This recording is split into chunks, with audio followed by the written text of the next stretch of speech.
Very interesting conversation in the 30 minutes we've allotted for this with Alex Karp. Alex Karp is the CEO of Palantir, and Palantir is a very interesting, unusual company. We'll go through it, but let's go through your own background, how you came to be the CEO of this very successful company. Where did you grow up? I was born in New York. I grew up in the suburbs of Philadelphia, which meant I went to the local magnet school at Central. And you went to college where? And I went to Haverford, which is not very far away, and then I went to Stanford Law, and then I went to the University of Frankfurt for a PhD. And after your law school, most people practice law or do something like that. How come you wanted to get a PhD in philosophy? Well, I was very happy in undergrad, at least on the study side, and I thought I would change the world, and a kind of way to do that might be to be an advocate. And then I got to Stanford, and I owe Stanford a lot, but I kind of hated it. And I hated every aspect of law school, but it gave me a lot of time to read philosophy and talk to random people on the campus, including my buddy Peter. And then I realized this is not something I wanted to do. And because I kind of conceived of it as, okay, well, I've spent 3 years doing something I hate, I'll do something I thought I would love. Okay. And then I went and got a PhD. And did you ever take the bar exam? No. No. No. So 3 years and you're not a lawyer. Well, okay. You know, I never was a lawyer. By the way, I'm proud of that. Although maybe, you know. Okay. So to get a PhD in philosophy in University of Frankfurt, it helps to speak German. Do you speak German? I do. And how did you happen to learn German? Well, actually, of course, it's a short version. I learned it because I had a very tough girlfriend, but very tough. But the longer version was on my father's side. They were from a part of Germany, it's not part Bavaria, Switzerland, West Austria, Liechtenstein for about 1,000 years.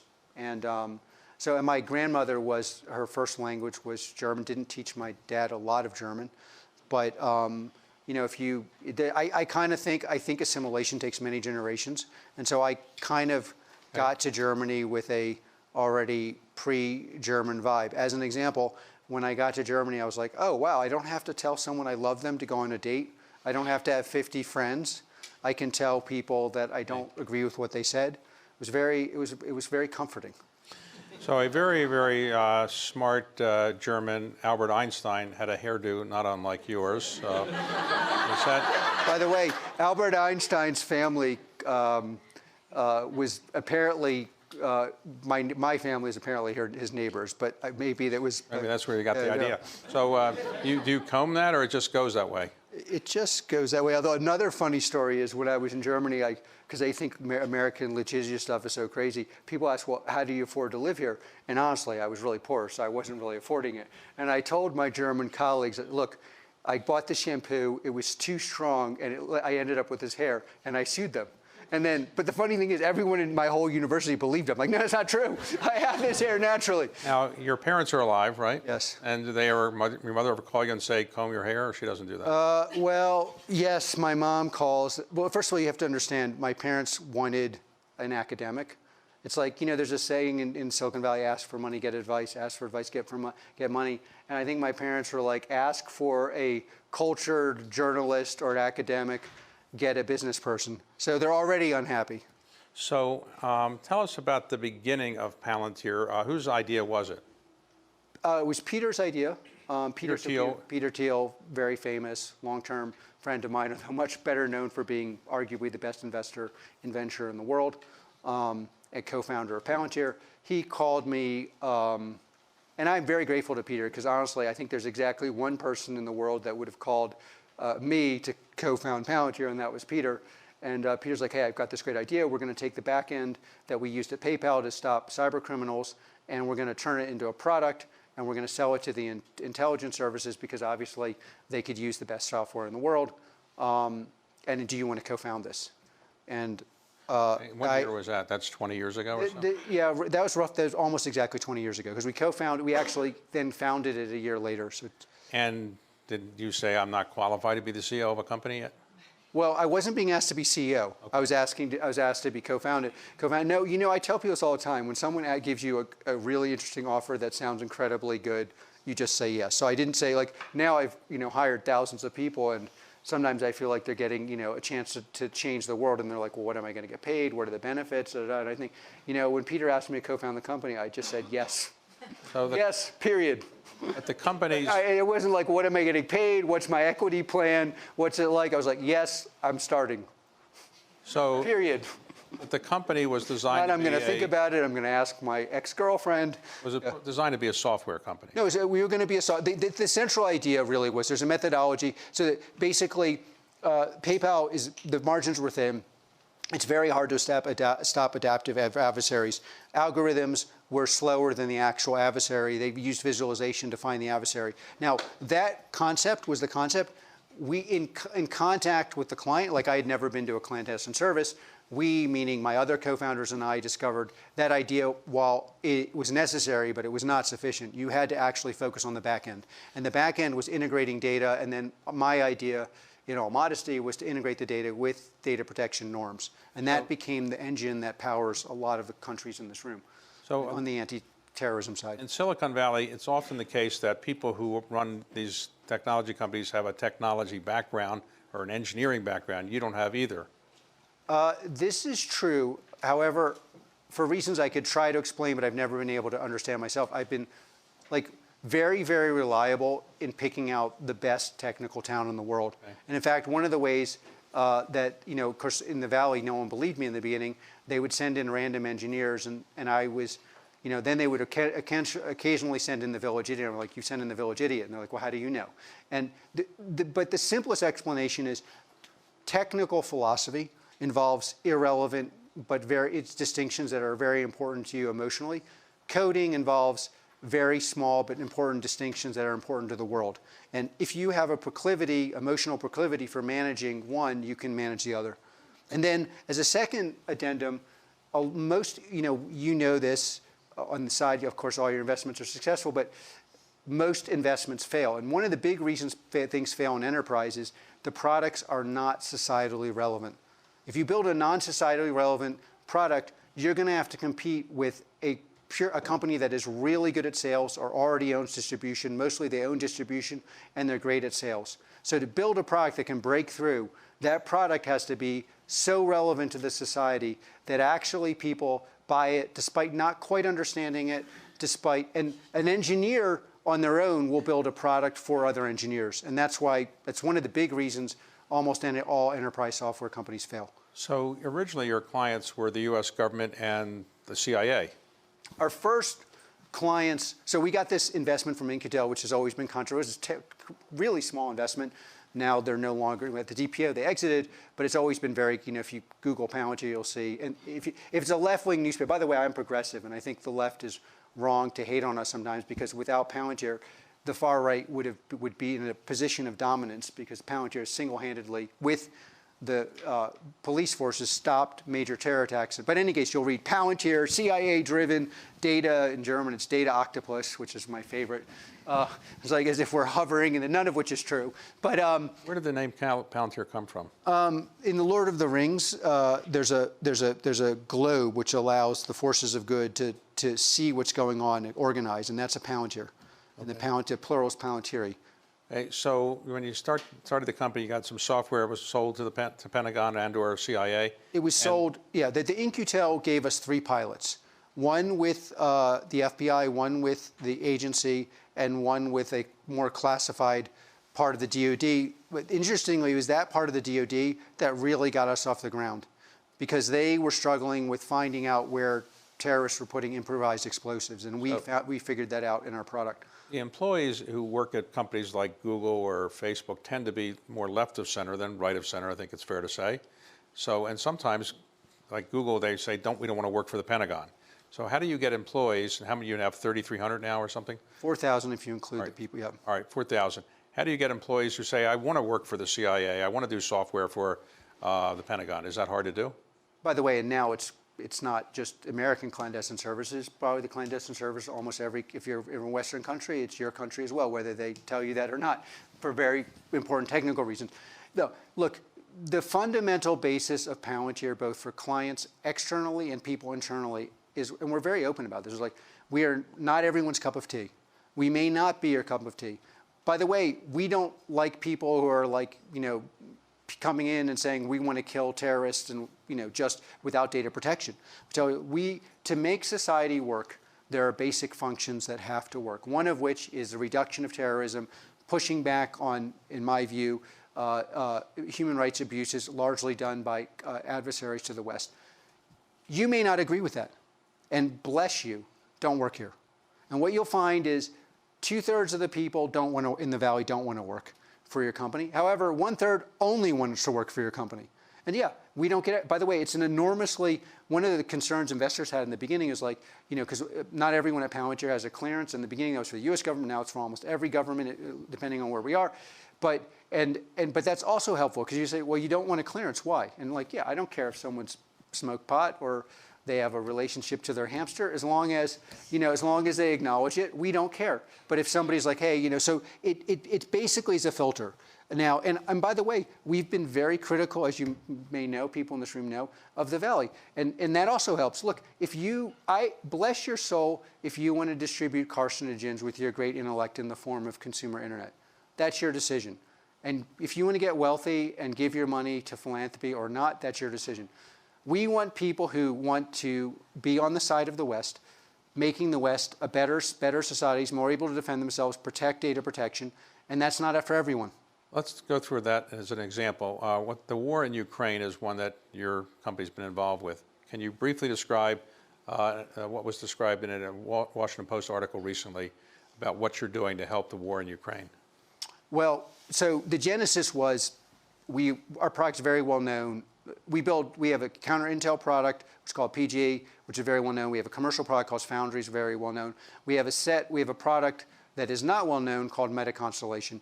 And that product allows you to use algorithms on large data sets to hone in on adversaries over, say, for example, a whole country.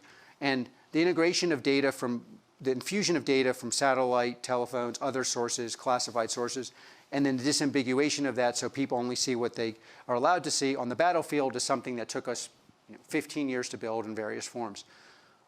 The Ukrainians, without going into all details, but some of it is only, they of course went to the most important services in the world and said, okay, what should we use? And I'm very proud to hear they had one answer, Palantir.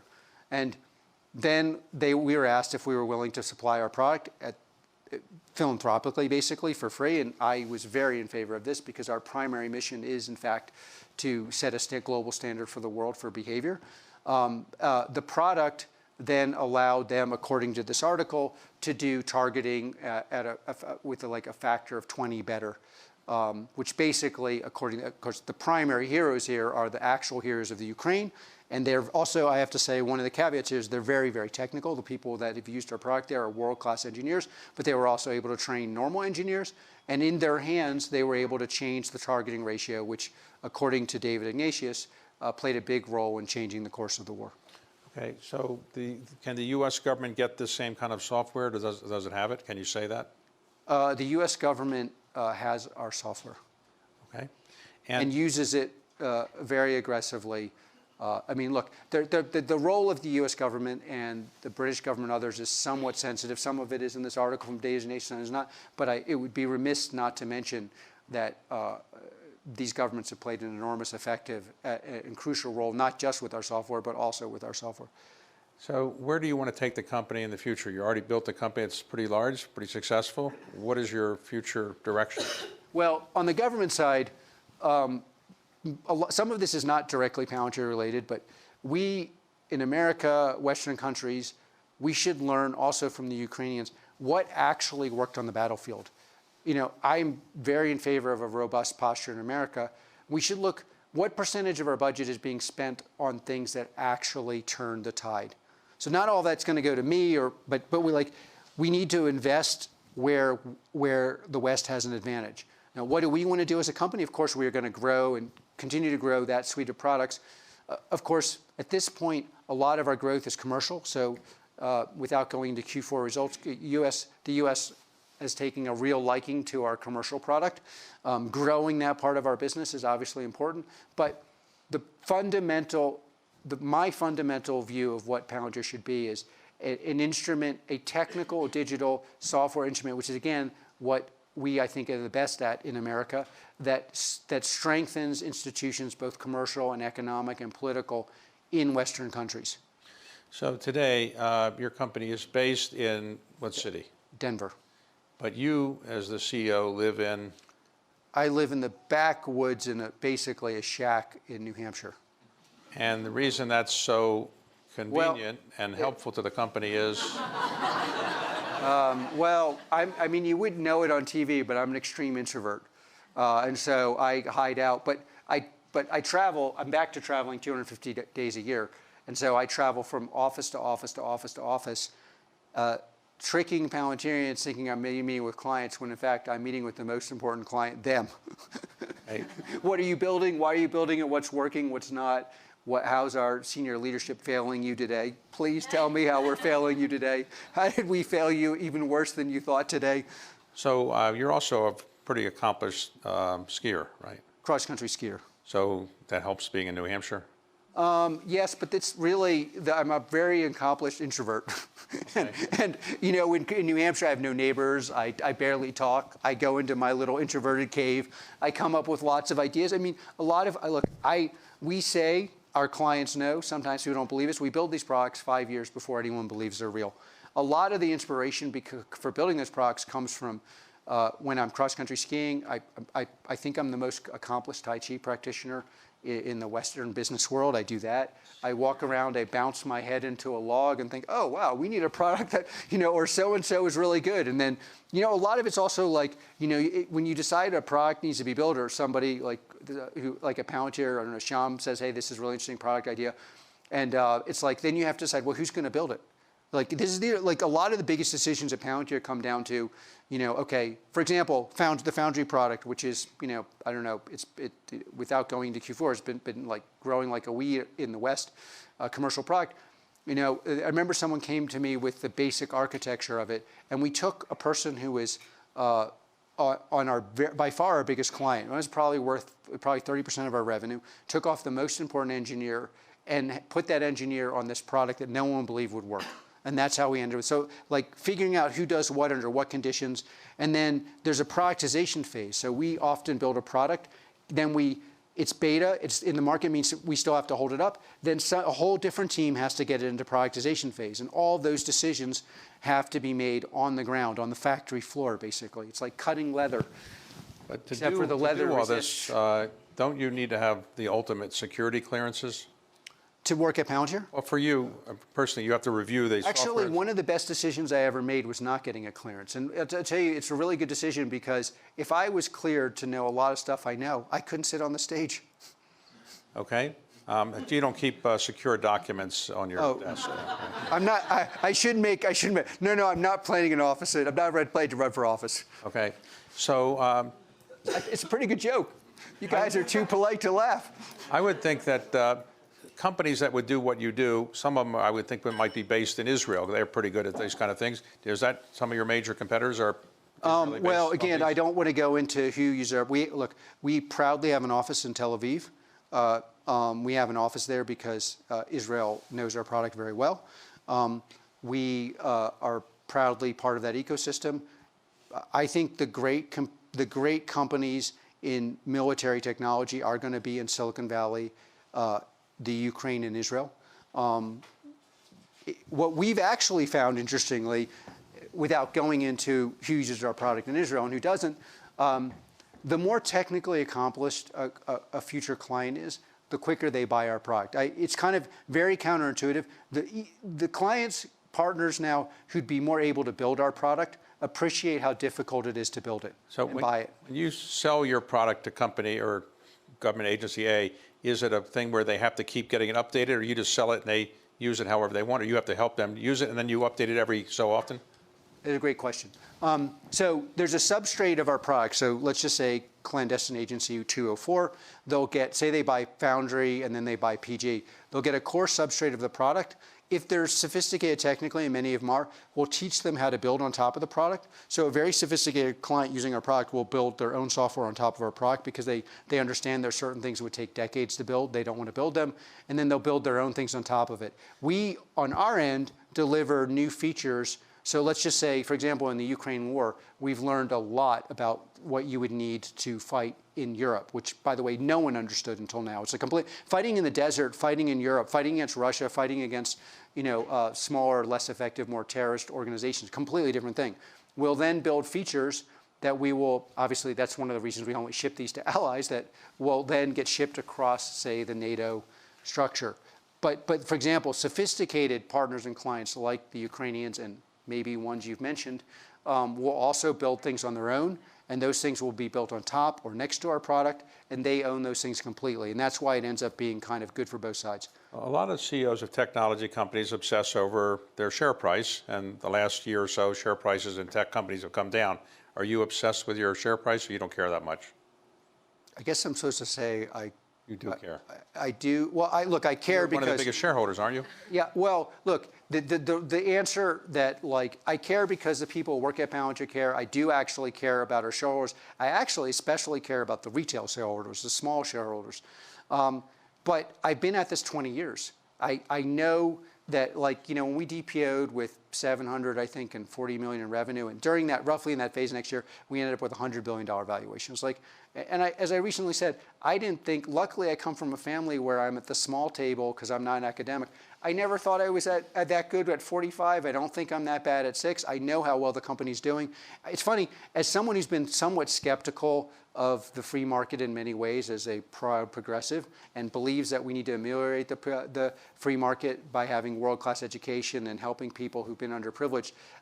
Medium long term, I have enormous faith in our clients, in this case our shareholders, to figure out if it's working or not. I know we built the product. I built our company as a product that will do very well under these conditions. So I'm obsessed about our company. Do I obsess about the share price every day? No, of course not.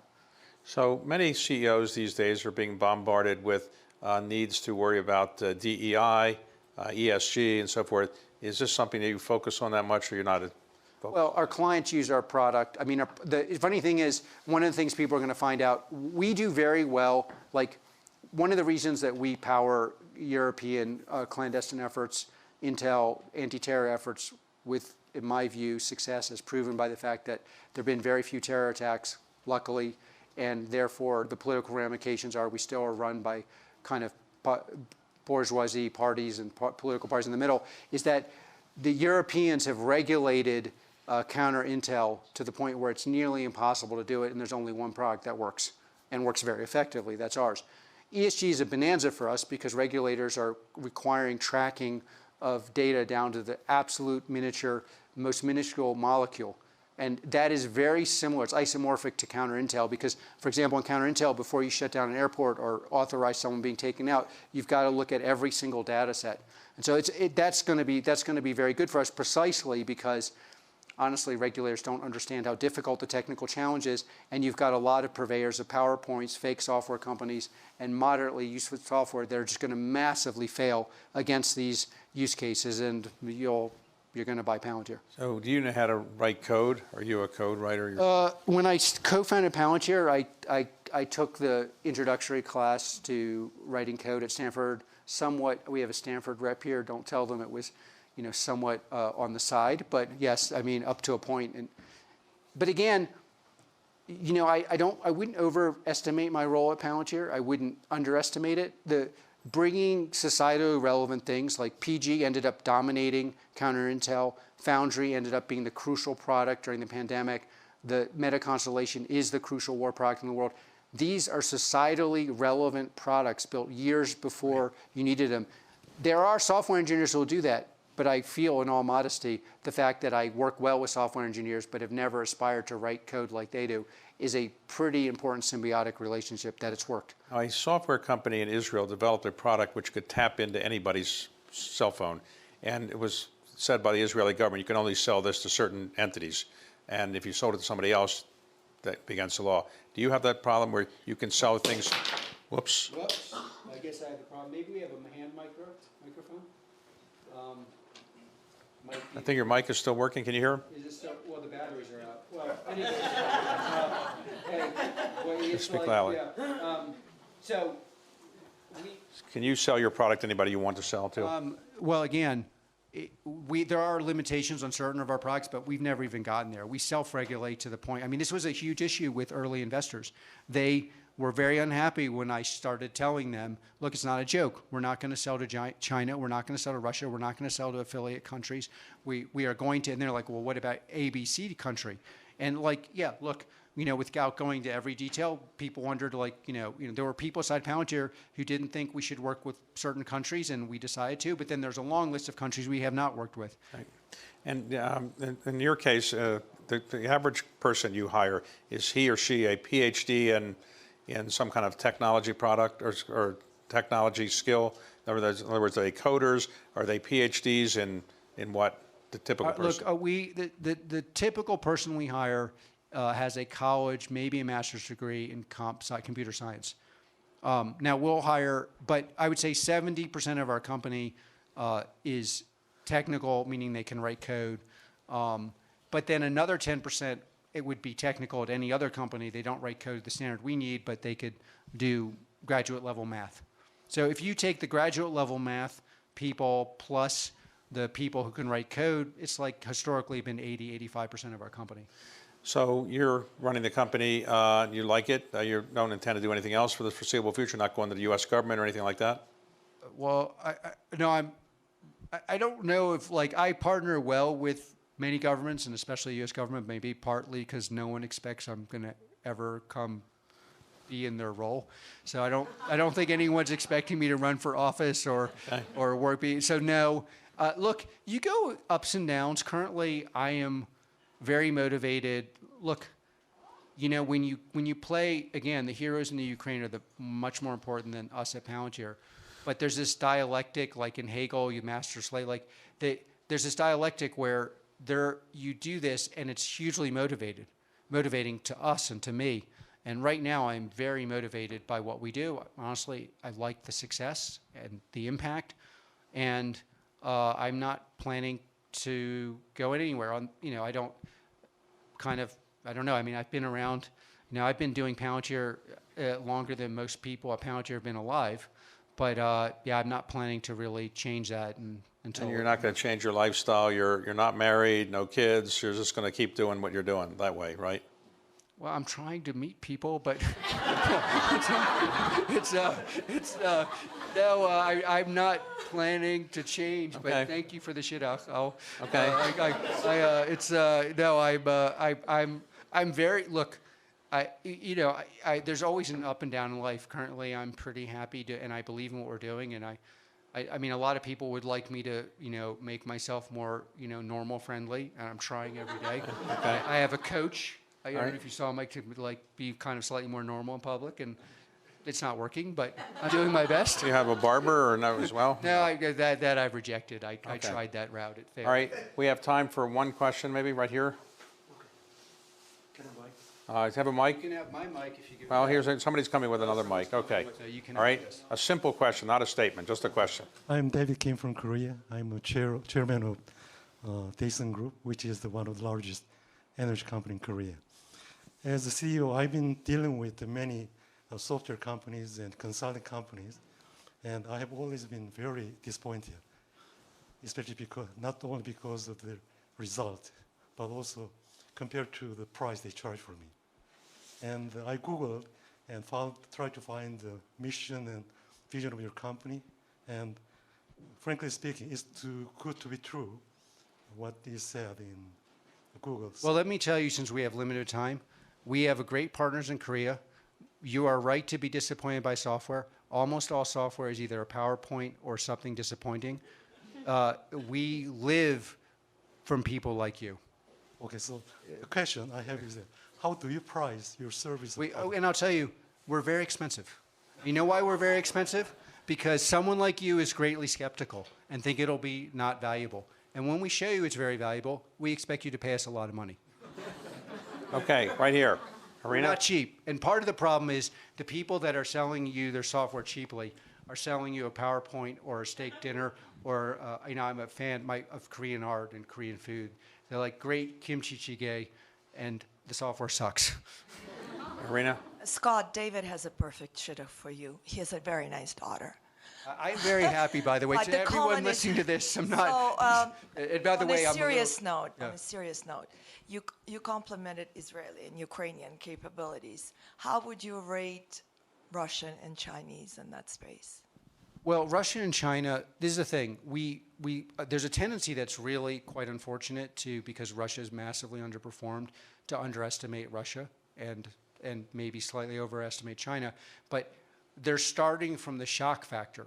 Like they essentially have invested $65 billion in hardware every year. And the Russians are among the best technical experts in the world, most creative technical experts, best mathematicians, and broadly speaking, in the world. And now it's like, they're like, holy, we're investing in the wrong thing. Now Russia and to some extent China are going to start investing in the right thing. And that's why we in the West need to really be focused on, yes, we had this advantage because we've been focusing on these things more than anyone else, and we have a tech community that's unlike other countries. But that advantage won't stay around if we don't invest in these kind of capabilities, not just pure hardware capabilities. So if somebody wants to learn more about Palantir, you have a little building here somewhere? We have a very fine villa here. You can stop by. Okay, and they can stop in and buy your products, right? No, you can stop in, test the products as a skeptic, find out they're transformative, and pay us a lot of money. Okay. All right, I think we're out of time, so thank you very much, Alex, for a great conversation. Thank you all. Thank you very much.